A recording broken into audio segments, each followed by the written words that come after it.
Welcome to Not Only Books, Episode 3. Today, we are going to be talking about primary resources and documents. I am Jason Runnels. I'm Craig Kubik. And so we're going to be looking at materials relating to L.R. Scarborough, who was a president of Southwestern Baptist Theological Seminary. And so, Dr. Kubik, I'm going to pass it off to you for you to start and tell us what you've got. All right, so in the context, you mentioned primary documents, and let's distinguish that from what else there are. There are books, so that would be a secondary type of publication because someone had written it, either handwritten it or typed it, and then it went to the publisher, so it's more of a secondary type of publication. So an original document will be manuscripts, letters, sermons, and pictures or negatives. So there's lots of different things that could be considered a primary document, and they are most often found in archives of libraries or historical societies. Genealogical societies will also have libraries. So what's genealogical? To define it, it has to do with? Has to do with the family history. So some folks get involved in their genealogies. They want to know about their family background, and so they start going to different counties and trying to find out if there's a historical or genealogical library. But they same kinds of materials on folks can be found in an institutional library, like an academic, or a public library might have a section as well with primary documents related to the county, perhaps. All right. So you mentioned Scarborough, Lee Rutland Scarborough, the second president of Southwestern Baptist Theological Seminary, and we have some items to talk about to give you a little better idea about what you find in the archive. So getting around an archive or finding all those multiple documents or learning about it requires some sort of system to do that. So in today's world, we just go to a catalog, an automated catalog, but that's not necessarily the way it happens for the archive. So in the old days, there would be a finding guide that was typed and put together in a loose leaf booklet, and so you would go through it sort of by categories such as correspondence, who did he write to, what sermons did he preach, what articles did he write, what pictures were there. Now today, these same finding guides, this is a printout of one. This is a cloud-based one in a system called Archive Space, which is used by many of the archives, and which is really nice now because you can search just like any other search field and find an instance of a word or name, and then kind of gather the categories. If you're looking for correspondence between two people, you could gather it together instead of flipping through that old type notebook. Okay. So why don't we start and talk a little bit about President Scarborough? All right. Well, so what is something in this Scarborough collection that is a primary resource that tells you about his childhood? That's an excellent question. Why don't we look at the evolution of a cowboy, which is my favorite piece in the entire L.R. Scarborough collection because it does tell about his whole early life and actually to the point of his becoming president at Southwestern. This is a fun document to just read about because it tells that he was born in 1870 in Colfax, Louisiana. His parents were not from Louisiana, but then they had come from like Tennessee it talks about his dad, that his father was tall. He weighed 250 pounds. He was a profoundly devout Christian. He was raised in a very believing home. His mother had devoted his life, had prayed to God that L.R. Scarborough would become a man of God from the early childhood. Even in the cradle, she prayed such a prayer of devotion that he would be that kind of man. So they did move to Texas, and since we're in Texas, he is, even though he's born in Louisiana, we would consider him our Texas president because he was a cowboy. He did grow up on the ranch. His parents lived in a dugout. Oh, wow. They saved money to build a house, but they were so dedicated to education that they took the money that they had saved to build a house and continuing to live in the dugout so that he might go to college. So he went to Baylor. He was a graduate of Baylor.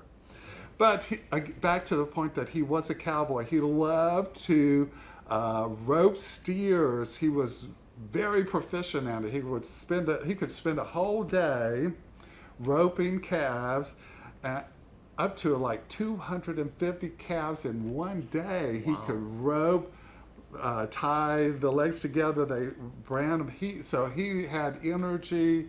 He knew what he was doing. He was respected by other cowboys and other young men later in life who he encountered when he was a pastor. There would be some sort of, I'll call them rougher cowboys come to town, and he could demonstrate his proficiency, and then he would use that as a method of presenting the gospel to these cowboys, which he would win to the faith.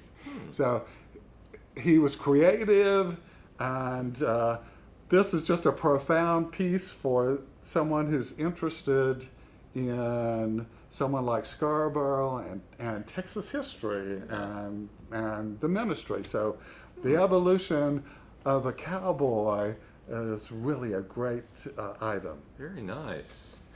Well, so you mentioned that he went to Baylor being a school in Texas. Is there anything else in this collection, particularly that we have out here, that represents his time at Baylor? So, yes, here is a great photo that we have of him with some other students and their wives. He's single at this time, so he's nicely in the middle of the picture. And the nice thing about it is, not only do we have the actual print, but we have the negative, and it is, you can see that it's the same thing.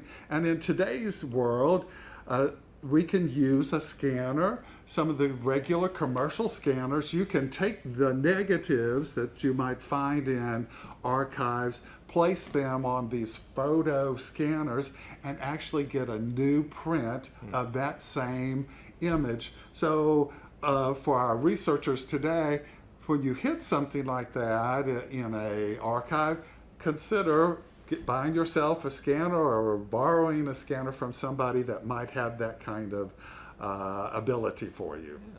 Because those images are going to tell you something about the person or the place that you're researching, maybe give you a clue to where that person spent time or where an event may have taken place. So it does give you some pertinent information to what you might be searching for, and you'd never know if you just ignored it because it's a negative. That's true. The association, you might find that the individuals in the picture could be friends, colleagues of importance. There might be correspondence. There could be other archives related to those folks in another location, or maybe even in that very same library. Okay. So that's his time at Baylor. After Baylor, I think you had mentioned that he did some other things, but eventually he became a pastor, a preacher in Texas. That is correct. He finished his time at Baylor. He found that he was leaning towards law, so he went went to Yale to study law. He did not finish a degree there. He came home back to Texas because he felt the call to be a preacher. Okay. And so it looks like we have a couple of photographs that are from maybe his time. I believe this is his time in Abilene, Texas. Yes, sir. That is exactly right. This is a very neat picture of him casually sitting in his office. It's interesting to see the picture, I believe, of his wife above him and some other folks around. And the desk is there. So this desk we have located in the display, the Southwestern Heritage display. So you can visit the display and see that same desk for a point of reference. Very nice. He was also a chaplain with the fire department. Okay. And we have a great picture of him being chaplain in the Abilene Fire Department. So this fellow, not only was he a cowboy, he became a chaplain fireman within the city of Abilene. And we have to remember Abilene was a smaller town. It was a cattle drive town. Right. It wasn't a great big, modern city. This was a point on the Western Trail Right. at that point that was coming of age and growing. So here he is, very dapper with his old style hat that you think of firemen in those days. Right. Okay.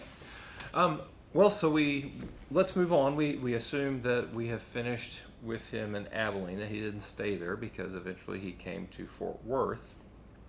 And so what do we have on our table currently that represents his time as either a faculty or president at Fort Worth Southwestern Seminary?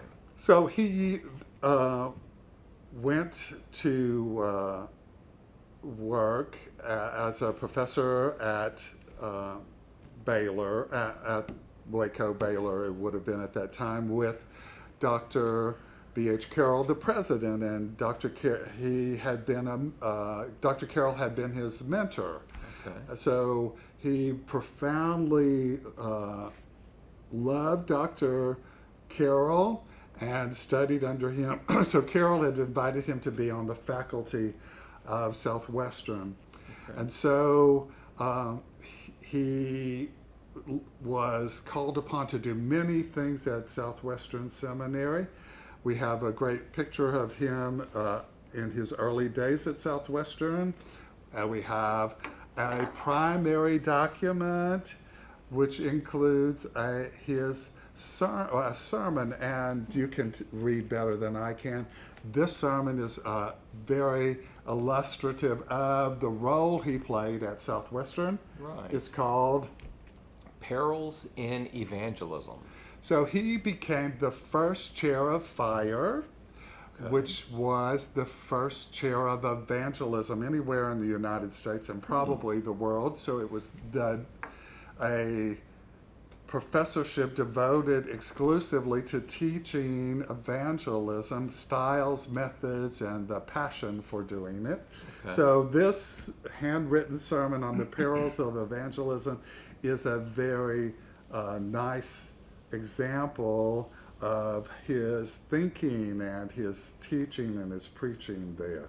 Okay. So Dr. Scarborough became president after Dr. Carroll passed away.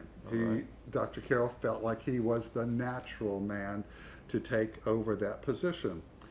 Also at the same time in the Southern Baptist Convention, this is post-war, Okay. post-World War I at this point now. So there is a certain mentality that is going on in the world about Some of them, many of them at that time were post-millennialist. Okay. So that meant, in the view of eschatological thinking, how the second coming, how Jesus would reappear, all of these theological concepts are going on. But the point of it is many of them wanted to do good things. They wanted to reach out. They wanted to prepare a better world. Okay. And even at the time, the American Red Cross saw a great fundraising movement going on. And so the Southern Baptist Convention, other denominations did great fundraising efforts in order to help with the feeding people, with education, just creating a better world. So the Southern Baptist Convention had met, and many of the agencies put forth plans to raise money. Each one would say, oh, we want to raise 25 million for this. We want to raise 75 million for that, 100 million for this, 200 for this and that. So they finally came together in a meeting, and they decided for a goal of $75 million that they were going to try to do in 5 years. So that's called the $75 million campaign. And Dr. Scarborough was selected to be the leader for this particular thing. So not only is he president of Southwestern Baptist Theological Seminary, but he is also the head of the $75 million campaign. So for the next 5 years, not only is he leading the seminary, he is traveling, talking to local meetings, churches, preaching, raising the money to get that. The money went for foreign missions, went for home missions, went for the Education Commission, which saw money go to the individual seminaries that were there. Right. And so the $75 million campaign, we have at Southwestern Baptist Theological Seminary many, many documents related to the $75 million campaign, which was, again, convention-wise, but since he was the leader, those documents are housed in this particular archive rather than in the Southern Baptist Historical Archive in Nashville. So for a researcher, you have to think in terms of the network. Right. What's there? So you held up, and we have this great little document.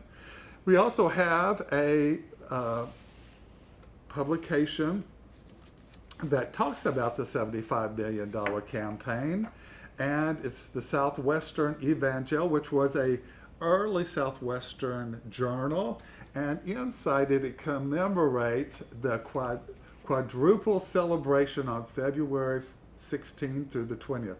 Now this had to do with the particular time they're celebrating the achievement of the $75 million campaign, the 10 years of his being president, and at this time, because the $75 million campaign is coming to an end, Southwestern was not owned by the Southern Baptist Convention. Okay. It was owned by the General Association of The Baptist General Convention of Texas. BGCT. Thank you. Yes. All right. So at this point, they signed over the ownership from the Texas General Convention to the Southern Baptist Convention, and this commemorates that particular event. Oh, very nice. A whole magazine just for that. Look at that. That's very interesting. So these would be primary documents, or would they be secondary? I would call this tertiary.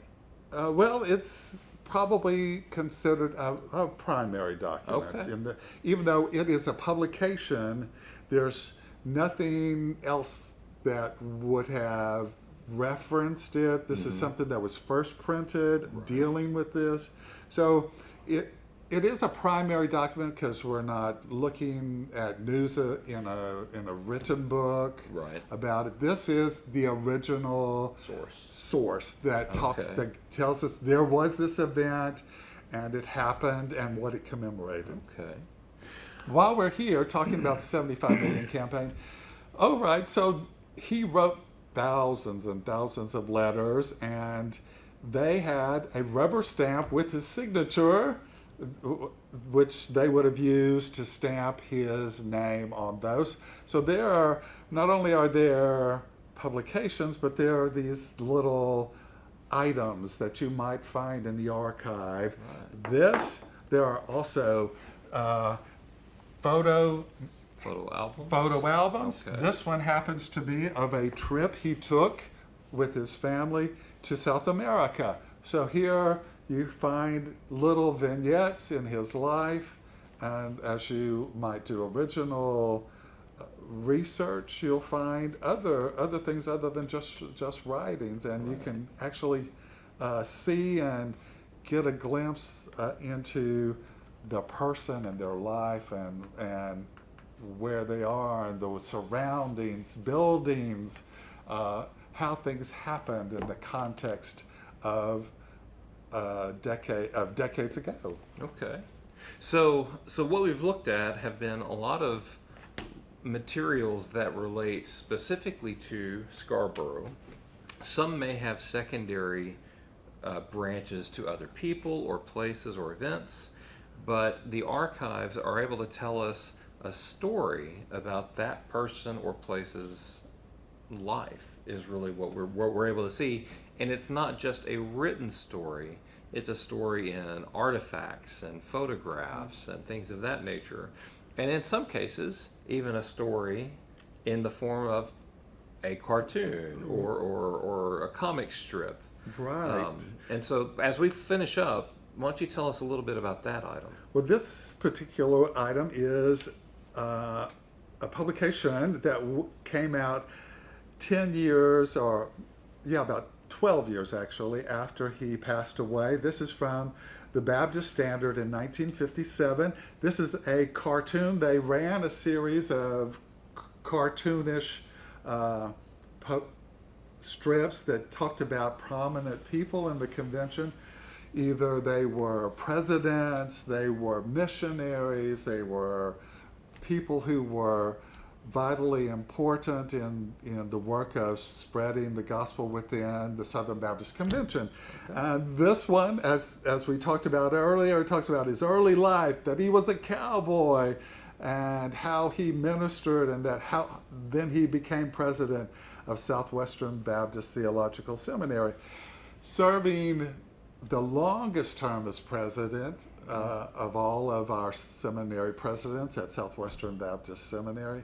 So he's a person of importance. Yeah.